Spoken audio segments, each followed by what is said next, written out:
Aaron Rodgers, also his future in question. Here he is addressing what comes next for his playing career after last night's game. No, I mean, I'm not going to make any emotional decisions. Disappointed, obviously, such a fun year. A lot of adversity, but a lot of fun. Been a great year, overall in my life in the last year, and this is, a really good part of that, coming here and being a part of this team. So it's disappointing to be sitting here with the season over. So, yeah, that's smart. You're not going to make an emotional decision. He said that there will be the proper conversations and discussions, and he was asked if he wants to continue to play in Pittsburgh, and he said, I'm not going to get into that right now. He did start down that path last week where he mused about what a second year in the offense would mean. He mentioned that he'll have a couple of options in free agency if he wants to pursue that path. And then the other alternative is to just call it a career in the year that he'll turn 43 December 2nd, I believe. So, Tom Brady played until he was 45. Tom Brady always said he was going to play until he was 45. Aaron Rodgers has never said with certainty that he'll play that long, but he could have one more year in him in the right spot with the right team. He's going to want to contend. He's not going to want to go to a team like Arizona that has a long way to go before it can contend, all due respect to Arizona. But I think that it's going to be just like last year, and it's not going to be quick, and he's going to take his time, and he's going to have a reason for taking his time. He's going to have a reason for falling off the grid. It's weird. And there'll be more to say about Aaron Rodgers over the balance of this segment, but I'm reminded of a vibe that I picked up at some point last year because he likes to complain about people talking about him.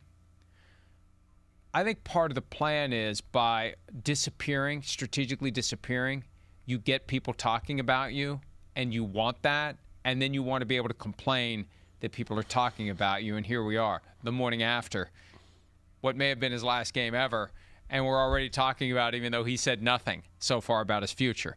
I think that he won't be bashful about walking away, but I think he is going to have options. And as I said with the Steelers, first question is, will Tomlin be back? If he's not, he's going to have to go somewhere else. But when you look around the NFL, there's enough teams that could use help that somebody's at least going to consider the possibility of bringing him in.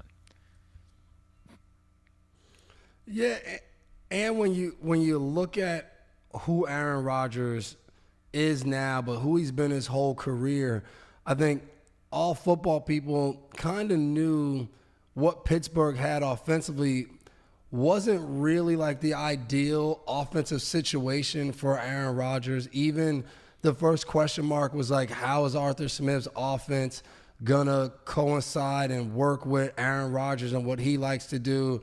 All of the shifts and the motions and running the ball first compared to spread it out, let him see it. And we saw week one against the Jets, it was like this beautiful blend. And at that time, I think we all thought, man, like, this is a really good Jets defense with Aaron Glenn, who was a really good defensive coordinator.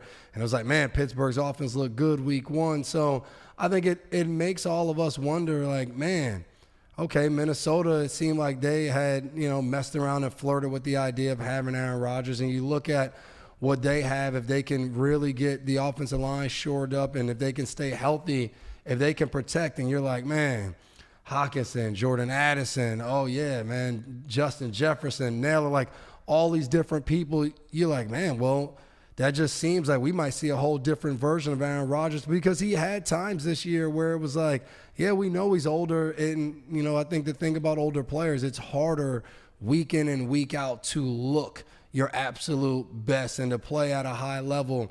But then you start to think, I always think about Brady, like he went from playing in New England, now you go down to sunny Tampa, and now you're going to play, happier games in Florida and Tampa Bay.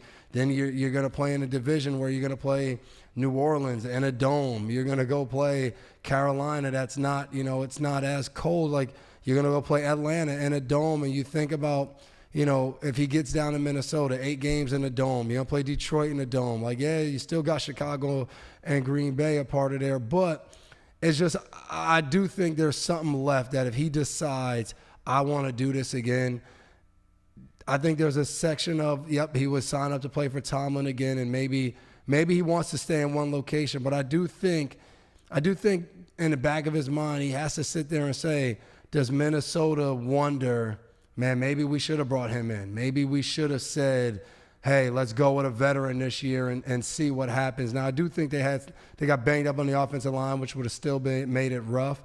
But, maybe there's a chance that Mike Florio would have been really happy that Aaron Rodgers was his quarterback of his favorite team, and we could have made that run. So that to me is the biggest question mark. I think if Minnesota gets in this, that there's a chance. He still takes his time, and I think if I was his age and I was him, I probably would skip the offseason too. And I know that's really controversial when you're a quarterback and you want to take over a team for 1 year, but I think there's a chance that he does want to, hey, I don't want to do the offseason. I want to do it on my time.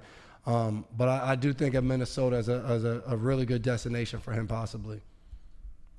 I don't know how happy I would have been. There's a chance that I would have been sick today because the pick six that Aaron Rodgers threw last night would have been while wearing a purple helmet. The reality as it relates to the 2025 decisions made by the Vikings, and Kevin Sievert of ESPN.com had a deep dive recently into how the Vikings got to where they ended up, where it's J.J. McCarthy and journeyman backups in lieu of having a viable veteran available. And obviously that's where the Vikings went wrong in 2025. They didn't want Sam Darnold. They wanted Daniel Jones. That didn't work out. And they said no thank you to Aaron Rodgers. And part of that report indicated that the Vikings were concerned that J.J. McCarthy was going to learn bad habits from watching Aaron Rodgers basically do whatever the hell he wants to do. And I just don't know that you swing it around a year later, it makes sense. McCarthy's played enough now that I think it's very difficult to say year 3 of your career, you're not playing at all. I don't think Aaron Rodgers is the right fit this year because you're not going to hand him the keys. And Aaron Rodgers isn't going to want to play for you unless you're handing him the keys. The Vikings need a viable veteran with real starting experience who at best will compete with J.J. McCarthy and possibly not play, but always be ready to come in and play. So I'm not sure that works. And I don't know. Maybe they have an open competition with Aaron Rodgers and J.J. McCarthy, and Rodgers wins it and McCarthy's on the bench. Maybe they do. I don't know. But it is at least one of the teams that makes sense because the blip was there last year. As it relates to Pittsburgh, as I said, Mike Tomlin, if he's not back, it's not going to matter.